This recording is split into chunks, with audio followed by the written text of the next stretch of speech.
Welcome back to Southern Fried Radio. I'm your host, Mad Dog, and in this segment I'll be interviewing my mysterious friend of the paranormal, a man who is only known to the internet radio world as the Sandman. Sandman hosts his own award-winning radio program called Parareality Radio, in which he shares his discoveries and thoughts about all things mysterious, unknown, and of a paranormal nature. Welcome to the show, Sandman. Thank you, Mad Dog. I appreciate you having me here. Glad to have Southern you. Fried Radio. Glad to have you. I've been wanting to interview for a while, and I've got a whole set of questions for you. First off, let's just get it started. Why did you want to become an internet DJ? Oh, I wanted... Or TJ, as the correct terminology would be. That is a very good question to start the show off with. I thought so. I got started in this business basically because of two things, Mad Dog. Number one is my love for radio, and the second was obviously for my interest in things that were unexplained. I've always wanted to be a DJ ever since I was a kid, far back as I can remember. So you were just listening to the radio and... Yeah, man. Man, this is a cool thing. I want to do that. Yeah, dude. I come from a small town in southeast Alabama. And what really got me interested in being a DJ at a radio station was I had a stepsister who lived with she was my father's daughter from another marriage. You and I both know how complicated yeah when we're fucking our sisters and cousins and all that kind of crap. Well, the man that raised me, that I call my father, was not really my father. He adopted me, and she was his daughter by his first marriage. So technically she was a stepsister, but legally she was my half-sister. So it's all convoluted, right? Right. So I digress, okay? She lived with us for a while and actually worked at a radio station as like a secretary or something like that. Okay. And do you remember the... We're kind of close in age. You remember the American Top 40 countdown with Casey Kasem? Yes, absolutely. Okay.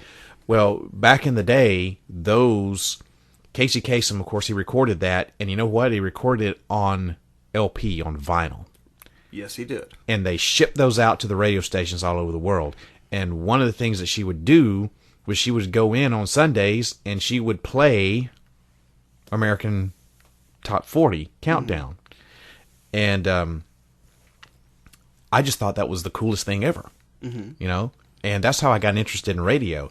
And I just thought it was so cool to be able to sit somewhere and talk to the masses and play music and, be this form of entertainment. I see. It's also a way to express yourself and to let other people know what's on your mind, So I'd always wanted to be a DJ. Man, that's actually an inspiring story. Have you ever done a long distance radio request? Yes. Who? And what was the song?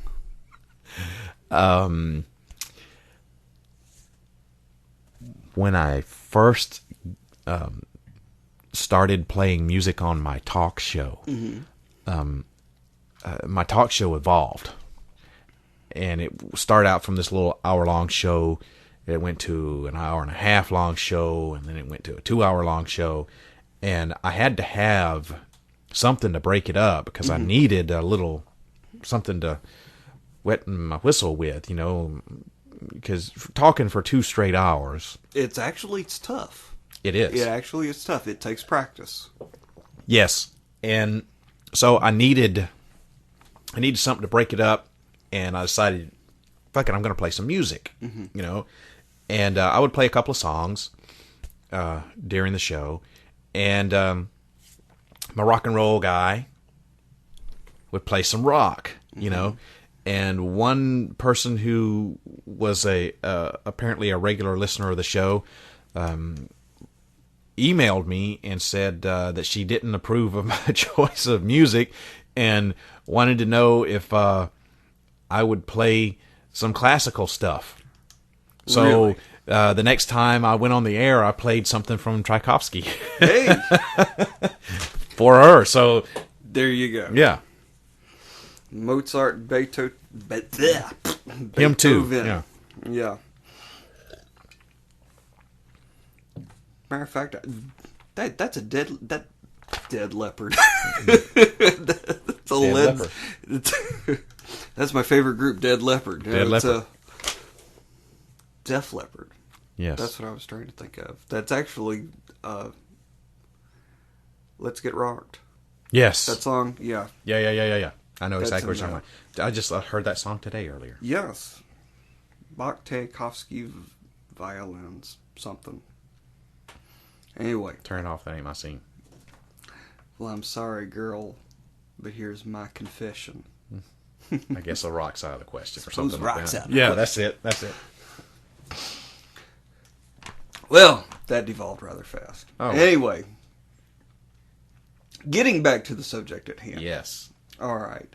So, you've wanted to become a DJ all your life because of family relationships.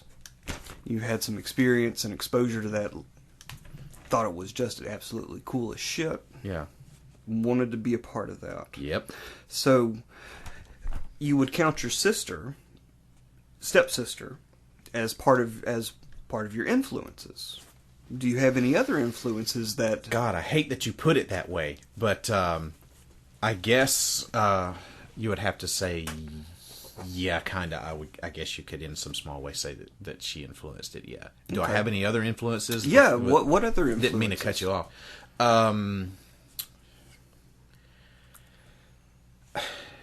None really. Other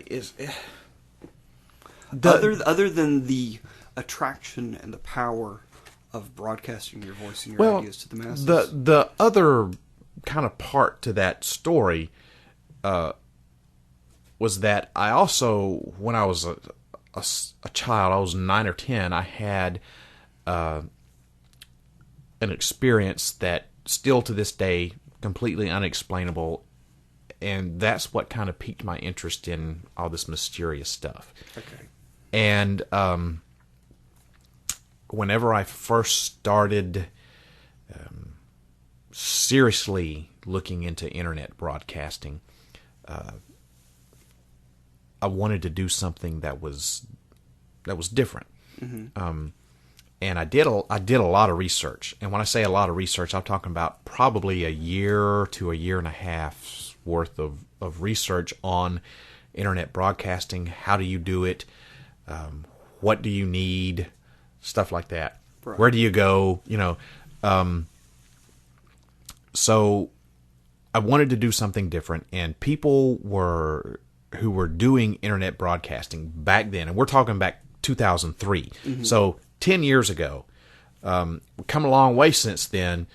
But back then, independent broadcasters were doing, or net broadcasters, were doing stuff like call-in prank shows, you know, where they just dial someone and, you know, is your refrigerator running? Well, you better go and catch it. Ha, ha, ha, and hang up the phone. Stuff like that. Right. They were doing that kind of shit.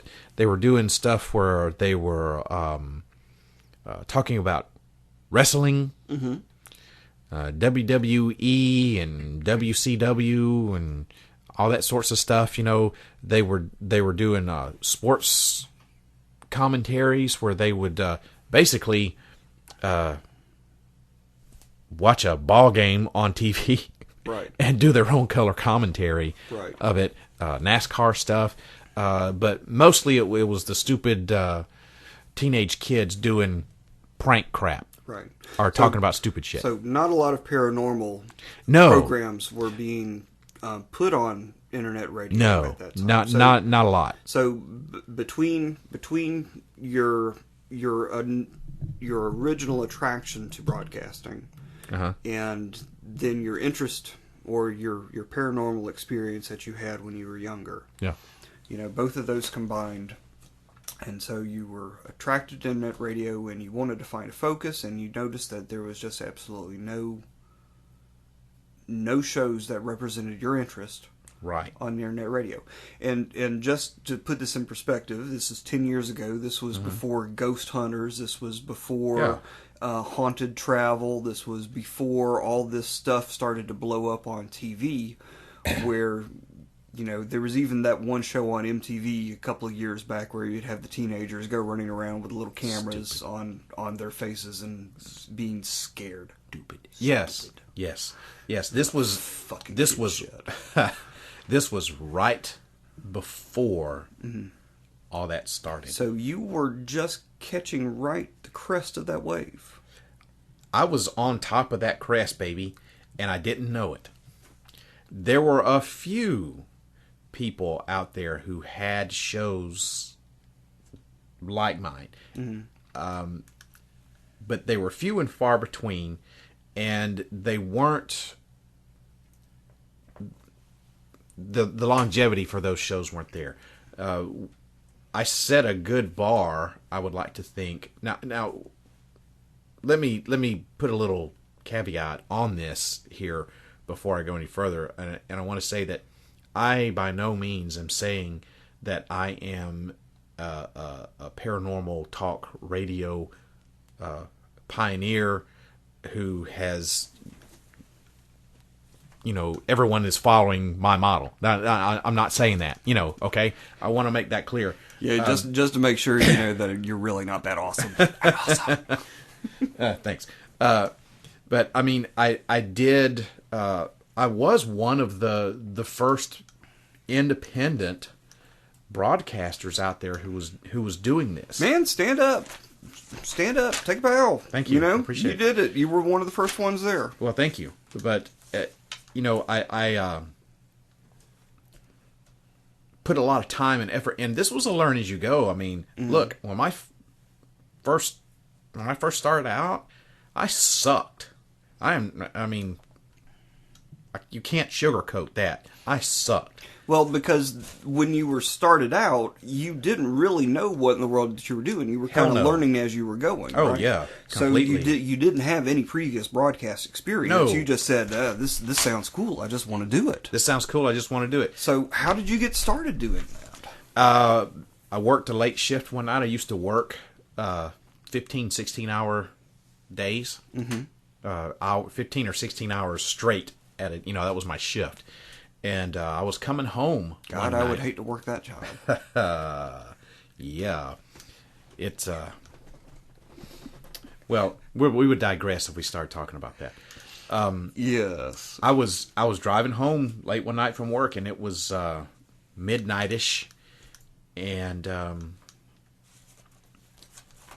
punching through the radio dial, because I had it was just probably only about a 30-minute ride home. Not, you know, not that much of a ride.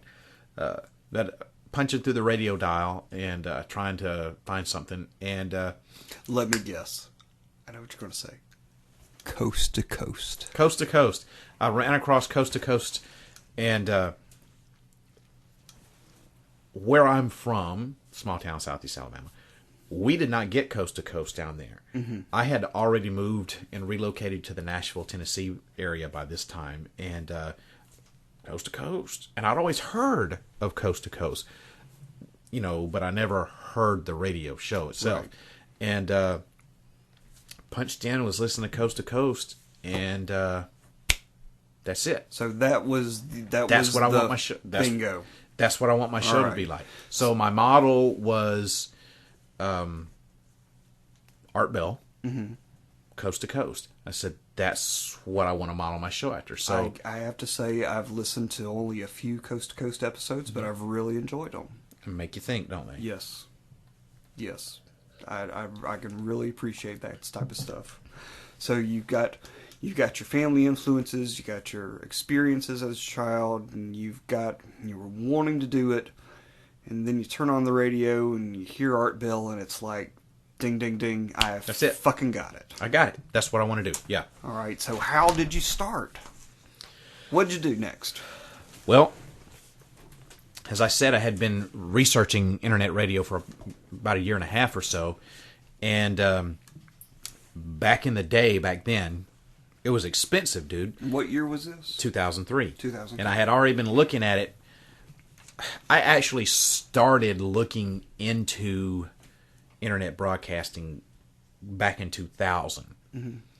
Seriously investigating it for a year to a year and a half prior to 2003. And it was expensive, and I'm just not going to sink that kind of... I had the money to do it. You know, I'm not rich, okay? But I had money that I could have sunk into this to do. Right. But the thing about it is, you don't make money doing this, not off the internet. No. I mean, you have this is a passion. Exactly. This is a love. Yeah, and I mean, you're doing this, you're sitting across the mic from me. You know that you can make money at it. Yes, if you devote yourself to it. But you put the work into it. You got to be lucky too. Yes. And there is a good factor of luck in there. Yeah. When you hit it at the right time, right thing. Bingo. And I wasn't willing at that point in time to say, I'm going to take this money and invest it in this and not have any kind of a return. Mm-hmm. So I thought I need to go cheap, mm-hmm. which I did, and I regretted it. I found this company called AlternaCast. Okay. And an internet site? It was an internet site. Mm-hmm. You could host your own radio show. All you needed was a computer with an internet connection and a microphone. Okay. And I was like, hey, I got those things, you know. And it was cheap. I had a $30 investment, and a $30 investment bought you so many hours worth of broadcast time. Mm-hmm. And if it took you, you know, one day, or if it took you 6 months, or however long till you used up that broadcast time, it just took you. So you could basically use it as you saw fit. Right. You pay $30. It gets you X amount of hours. I can't remember how much it was now. And then once you use up all your hours, you pay more money and you get another X amount of hours. Okay. So, and the reason I say $30 is because that's what I had invested. I can't remember how the fee structure went. I just remember I brought $30 worth of airtime, and that gave me X number of hours. And so that's how I got started, was with AlternaCast. Okay. And there was no music that was supposed to be played on AlternaCast. We were called TJs, talk jockeys, and you could do your own talk show about whatever the hell it was you wanted to do. Right. And at that point in time, on AlternaCast, there was 0 people doing anything that had to do with paranormal stuff. So you cornered the market. On AlternaCast, I did. On AlternaCast. Yes. Like I said, there were people out there who were doing paranormal type shows. Not a whole hell of a lot, mm-hmm. but they were out there. There were just none on AlternaCast. Mm-hmm. So I was like, yes, I got this. You know, I'm going to be the first one. Yeah. Great. So that was it. That's how I started. Okay. Now, what happened with AlternaCast? How long did you stay with them? Just probably 2 or 3 months. Okay. What happened with that? God, I don't know. Nobody knows. Nobody knows. Nobody knows. It's a mystery. Just one day, the company decided, that's it, we're done. And they ceased operations. Did you log in and you tried to log into your account and it just wasn't there? Yep. Tried to log in, went to the website, and there was a thing that said that they were ceasing operations immediately, and blah blah blah blah blah blah. Yada, That was it. Yada. Yeah, that was it. There was no warning. There was no notice. There was no, hey, we're in financial trouble. We're in dire straits here. It's just one day you log on and it's not there. Yeah, it's just one day you go, hey, I'm going to check the stats on my show. And so gone. What happened to all your shows that were on there? Gone. Lost to the ravages of time. All of us TJs that had any money invested in the company lost whatever money we had. Did you try to contact any of the other TJs on there, or were there a forum? Was there a forum where you could communicate or anything? Oh my God, you're talking about some pissed off people, dude. Yeah, we talked. Okay. Nobody knew what the hell happened. Couldn't find it. I mean, people would, email the company. They would try calling. I think some people even wrote letters. We never could get any kind of satisfactory response from them. And like I said, we all lost our money, what we had invested in it. And no one that I was aware of at the time even brought up class action lawsuit or anything like that.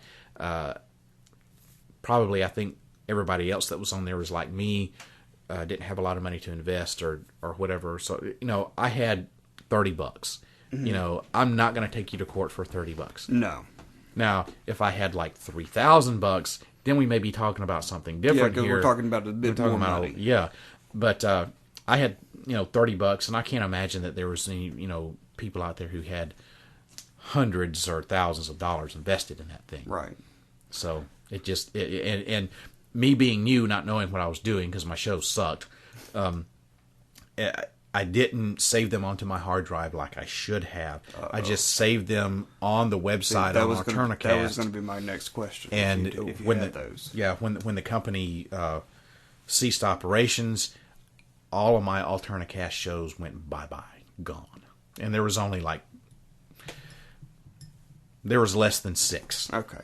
4 or 5. Okay. Certainly not over 6. All right. So you get your start in internet radio just because you get inspired, found a website to do it, signed on, got your equipment, and just started broadcasting.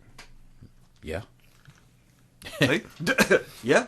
Yeah. Simple answer. Yeah. Now, after you had the Alternicast thing, what'd you do next? I got pissed off. Duh. I was like, that's it. I had a short run, but I had a good run. I was actually making a little bit of headway on Alternicast. Yeah, how were your ratings on it? Well, they listed the top 100 shows, and I peaked out at number 30. That's not bad. That's in the top third. Yeah, and it meant that not only were people listening to the show, but they liked it. So and you only did 4 or 5 shows. Yeah, no more than 6. No more than 6. I can't remember the exact 30. number. Yeah, out of 100. That's not bad. I would like to have thought that I would have gotten higher, maybe cracked the top 10. Right.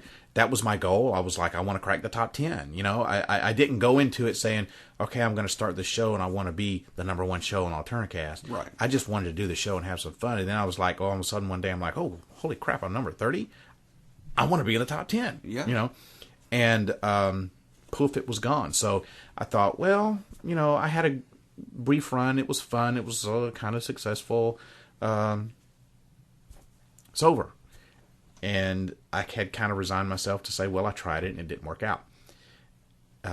What made you try again? I had looked at this website called Life 365, which at that time, and probably still to this day, is the largest internet radio broadcasting provider out there. Mm-hmm. They were a little expensive. And I kept thinking about it, and I kept going to the website. And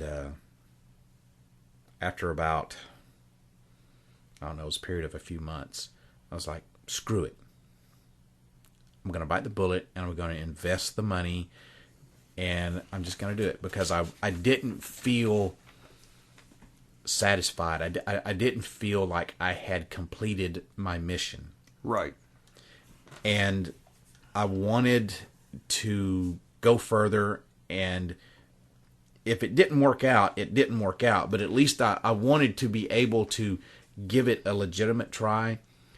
And if it didn't work out, if I couldn't do it or whatever, I could quit on my own terms instead of having it taken away from me. Exactly. I think that's what really drove me towards Live 365 was the fact that I felt like I had it taken away from me and it was not in my control, and I wanted it to be because I wanted it to end, not because someone else took it away from me. Yes.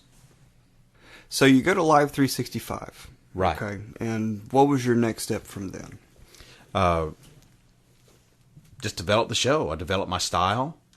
Well, what was your format when you were doing on the Alternicast? Since we can't access any of those shows anymore, and we don't know what in the world was in there. You know, the fucking Lost Ark of the Covenant. Yeah. The location was revealed on those shows, and now it's lost forever. So, what did you have on those shows? Those shows sucked anyway.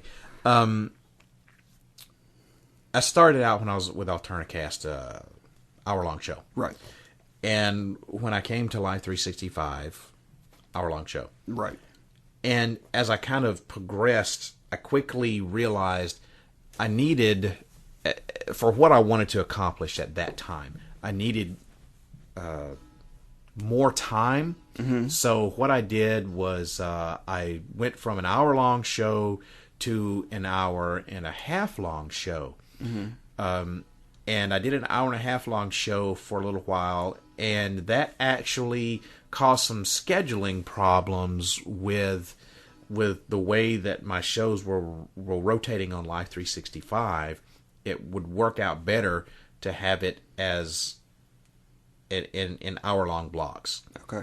So I was like, screw it, I'm just going to do a 2-hour-long show. Right. So I expanded the show greatly. I doubled it as far as the time block and added more content to it. Started playing some music, stuff of that nature. So when you were doing the shows on Alternicast, were they more of like, this is the news of the day, or were you taking a topic and discussing it? No, I would take a topic. Okay. Yeah. Now, and then when you went to Live 365, how did you change up your format for your show? It was basically the same thing. Basically I had this is my topic, and this is what I'm going to talk about. Okay. Except since I expanded it, I needed to bust it up and take a break or two, because 2 hours is a long time to talk. Yeah. So you could add in a little filler music. Exactly. Take a little break. I had more leeway. I could do it more like a real radio station. Okay. That's how it was set up on Live 365. So you could do a real radio. Alternicast wasn't like that at all. Right. Because you couldn't add music in Alternicast. Was that right? You could, but you ran the risk of getting sued because they didn't have the RIAA mandates that that if you play music, if I play Bon Jovi, or we're talking about Def Leppard, if I play Def Leppard, if I play their song, they get paid. Right. And Live 365 had a deal with the RIAA where they paid fees for the music that we played. Part of our charges from Live 365 was that, we paid them for that privilege. Okay. Alternicast was not like that, so you couldn't play music. I mean, people still did. Right. Don't get me wrong, but you ran the risk of Yeah, because if Lars found your ass, you was going to get sued. Yeah, you ran the risk of getting a fee slapped on you, or a fine, or sued, or whatever. Yep. And the way you had to play the music on Alternicast was a little bit more complicated. Okay. So excuse me. So I imagine it was easier to work with Live 365? Not at first, because they had so much more to offer. The learning curve was greater. You had a larger learning curve because it was more complex. You had more options. Yes. Mm-hmm. Okay. It wasn't as simplistic. as the previous one? No, but it's like everything else. Once you do it a few times, you can do it in your sleep. It was very easy after you learned it. Personally, I never do it in my sleep. Well, But, hey, to each their own. ask Tiger Woods about that in Ambien. You may want to change your mind. Man, Ambien is bad. Dude, Ambien is bad. Couple of Ambien, bottle of wine, slide home, wake up next week, don't know what the fuck just happened. That's because you took 2 Ambien. That's right. 2 10-milligram Ambien, Yeah. too. Woohoo! Party time. 1 is enough for me. God, just don't do Ambien. Turns you into a fucking werewolf. Okay. So, what were we talking about? We're talking about Live 365. Okay, so you're on Live 365. How many Yeah. shows did you do on Live? How long did you stay with them? I did 5 years with the Live 5 years? 365, and I did 2 shows a month, every month, for 5 years. Damn, that's a long time. That is a hell of a long time. That's over 100 shows, dude. Wow, that's impressive. Thank you. Now, how was your ratings on that? The rating system with Live 365 was a hell of a lot more complicated than Alternacast. Alternacast took, these are the top 100 shows. Live 365 did their ratings with, they broke the stuff down into genres. And there were categories like, okay, this is rock. Okay. And in the rock category, we have hard rock, we have heavy metal, we have pop rock, we have classic rock, we have blah, blah, blah. And then your rankings were based upon where you fell in each subcategory. And They had categories on subcategories on. So my category was talk. And my subcategory was, they didn't have a paranormal section, so you had to choose other talk. Right. So my category was talk. My subcategory was other. I was number 1 show. Awesome. But not for 5 years. For about 3 years of those 5 years, I was the number 1 show. Okay, so just so I can keep my notes straight. Okay. You were in Alternacast for not too long, month or 2. Maybe 3. Maybe 3 months. Then 5 years with Internet Live 365. Live 365. Yes. So, gone 5 years plus, more than 100 shows. Top third on the Alternacast before it went tits up. To you. Then number 1 in your subcategory on Live 365. Right. It's not a bad run. Not a bad run at all. Not a bad run. And in the middle of all this with the Live 365, I was contacted by a terrestrial radio station, that's the big boys, right? That's where everyone who's on internet wants to go. Real quote radio. Is the real radio station, terrestrial radio. So I was contacted by a terrestrial radio station right outside of the Nashville, Tennessee area called WRFN, Radio Free Nashville. Low power for the people. I got to give props up to my RFN boys. But they contacted me and wanted to know if I'd be interested in doing a show with them. And I'm, hell yeah. Yeah, I'll do a show. Now, they're an LPFM station, low-powered FM. So how many miles does that reach, approximately? Not very many. I can't remember how many watts they are. But it's not... at that point in time... they were in a little area outside of Nashville called Pasquo, and it was probably about 40 miles outside of Nashville. But it would hit Nashville, right? Only certain areas. Now they're broadcasting in HD now. So if you have an HD radio, you can hear them in Nashville. Right. They were also on the internet as well. We broadcasted on the internet too. But they contacted me because they were a brand new radio station and they needed content. They needed DJs. Okay. And they contacted me and was like, "Hey, would you be interested in doing a show?" Well, I mean, even if you only hit part of Nashville, what's the population of Nashville? Like 1 million? I mean, you're hitting a fraction of 1 million people. Yeah.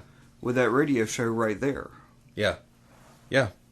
So, Plus, they had people. That's not bad. They had a pretty loyal internet following too. Right. So, yeah, I was like, And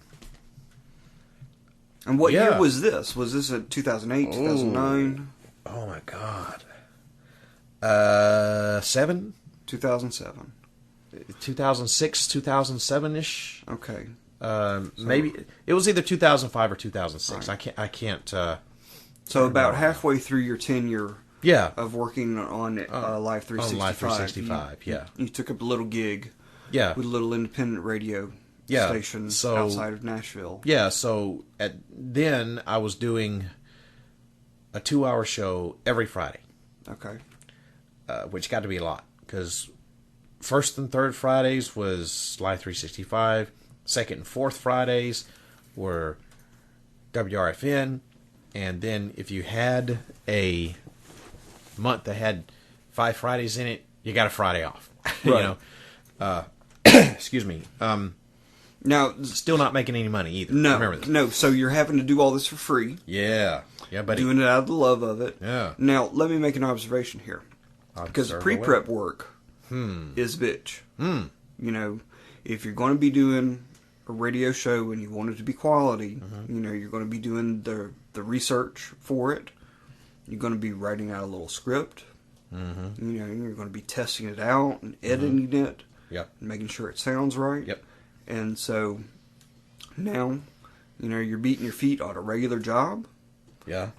You've got a radio show that you're doing, an hour-long radio show that you're doing every week. Every week or every 2 weeks? 2-hour-long radio show every week. 2-hour-long radio shows every week. Now, what? Let me get this straight. All right. So one Friday you're doing Live 365. The next Friday you're doing WRFN. For 2 hours at a time. For 2 hours. Yeah, each show is a 2-hour show. Each show is 2 hours. So that's 4 hours of programming that you have to sit down, research, and script, and practice, and produce all on your own. Exactly. That's a fuck of a lot of work. Yeah. Well, just look at what you put into doing this interview with me. It takes practice. You sit down, you write out your questions, you practice your questions, see if it makes logical sense. Sit down, have a pre-interview, kind of run through the questions. It's not just you just walk in and say, okay, boom, I'm going to record it. You really won't get a good quality product out of that. Right. Not something that you're really going to be worthy of somebody listening to. Right. So all this effort that's going into this thing has to be a tremendous amount of effort on top of your regular life. Put a lot of work into it. So that's a lot of dedication. Yeah. For something that you loved. Yeah. So what was that like having to do all that work? I loved it. I really had a hell of a good time doing it, even though it was basically like working 2 full-time jobs. I really enjoyed it. I got to have a lot of fun. I got to make new friends. I got to meet a lot of interesting people that you wouldn't ordinarily meet. And I got to interview those people that I met. Some of them was like me and you, regular people. Most of them actually were regular people like me and you. Oh, which brings me to another question. I'm sorry for interrupting you. So No. did you ever change your your format. Where originally your format was, taking an issue and just discussing it and giving your original thoughts on it. Sure. Did you ever have guests? Did you ever have interviews? Did you ever have people call in and talk about their stories or anything like that? The show naturally evolved as I was doing it, because remember I modeled it after Coast to Coast, and they always have guests on Coast to Coast. Right. Well, it's hard to get guests, especially when you're doing something like a topic such as this. And number one, no one who knew the hell I was. Right. So, as the show got a little bit more popular, which was thanks to the move to Live 365, I actually had people would contact me and say, "Hey, I would love to be a guest on your show." I had authors, I had psychic mediums, I had regular people who had some sort of weird, unexplainable event happen to them. That's what the show specialized in, was normal, average, everyday Joes like we are, who had some sort of something that they couldn't explain, or maybe had a story they wanted to tell, and I would interview them. And that's really what made, one of the things that made the show so popular, was that I didn't go after huge, big names. I wasn't trying to go after, I don't know, somebody that, I'm trying to think of someone that you may know, Howard Stern. Well, okay, I didn't go after like the guys that do the Ghost Hunter show, Jason Hawes and Grant Wilson. Right. I didn't go after those big names. I went after people who were everyday average Joes. Just a normal guy off the street who wanted to tell. This is something that I just don't know what the fuck just happened, but I had this UFO that come over and oh, excuse me. Well, it was Pandalirium. Pandalirium. Yeah, exactly. That's who I specialized in. Now, of course, I did have, like I said, I did interview some authors. I did interview some psychic mediums, and I did interview some people who had DVDs out. But these weren't people who were well known. Right. These were people who were like on the fringes and was trying to get known. So I Do you have just absolute fucking nutcases? Oh my god, dude. Tell me about one of the weirdest nutcases that you had on the show. Just pick one. I'm sure you got at least 5 or 10 of them.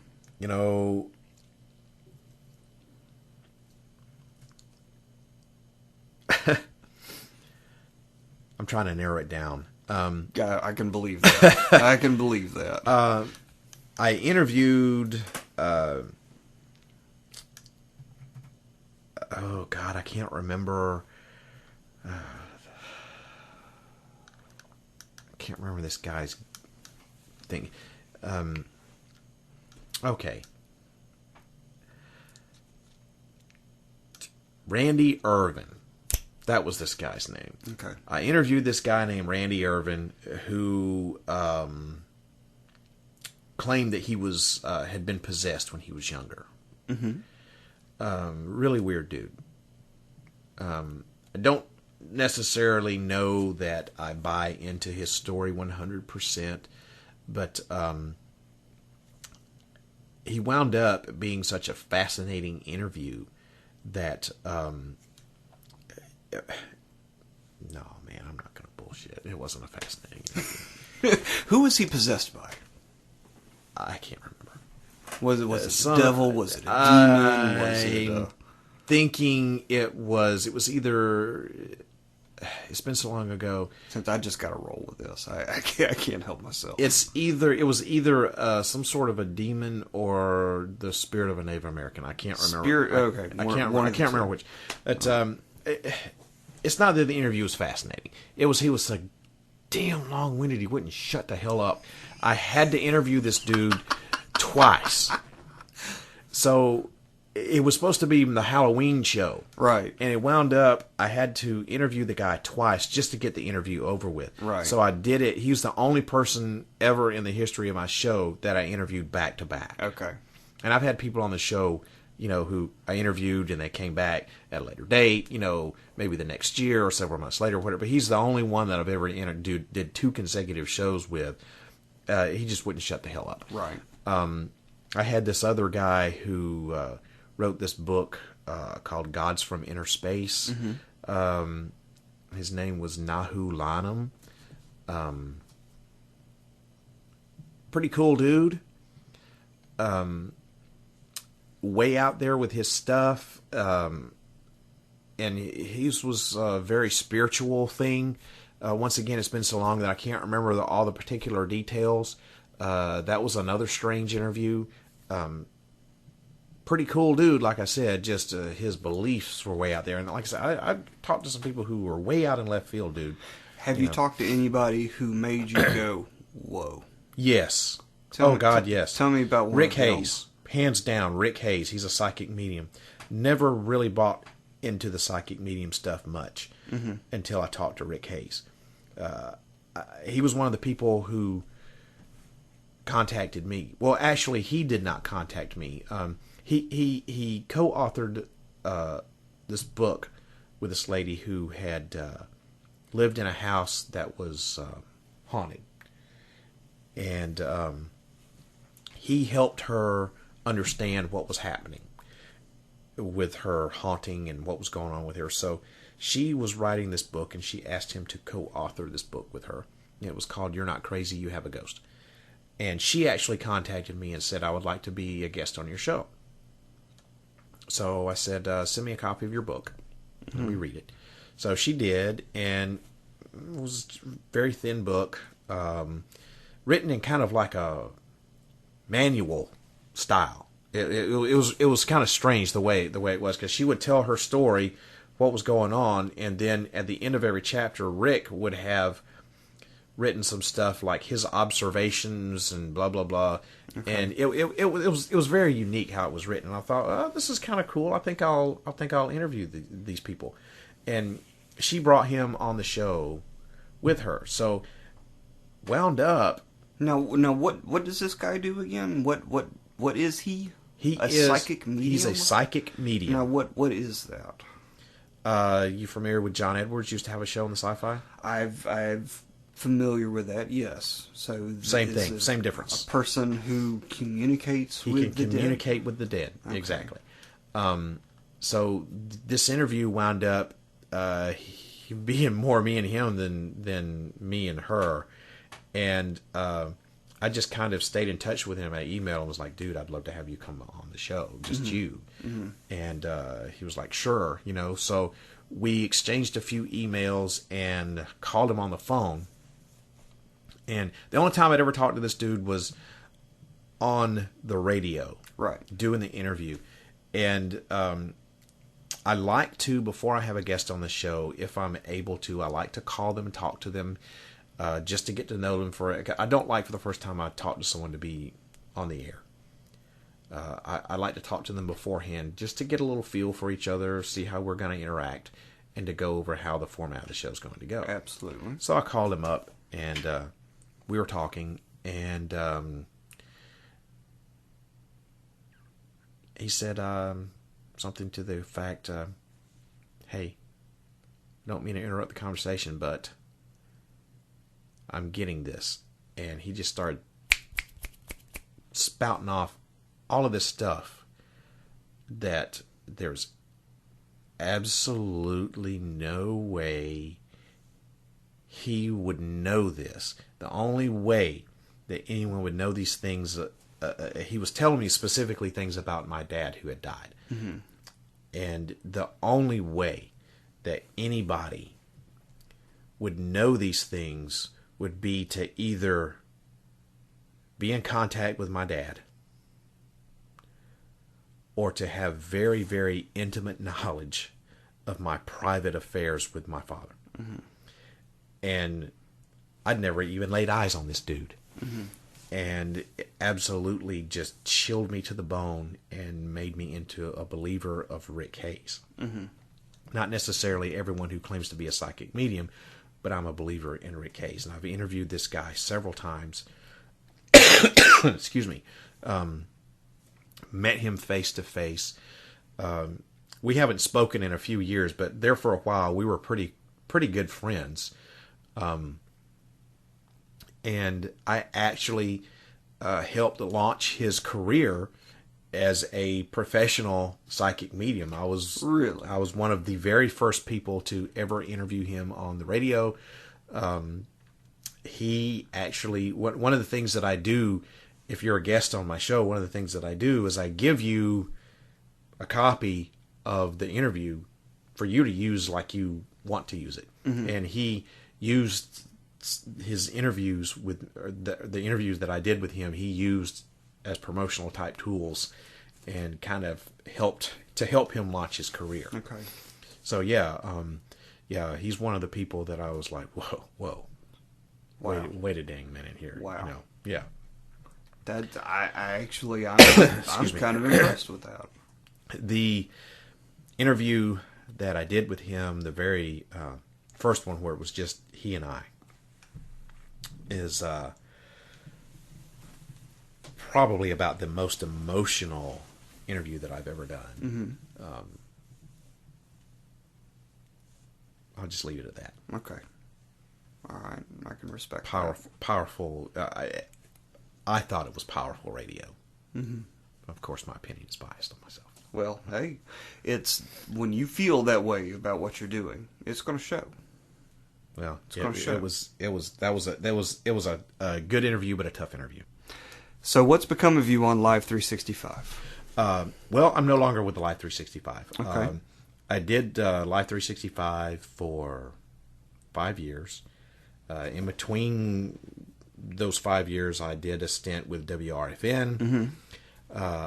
I only stayed with WRFN for 2 years.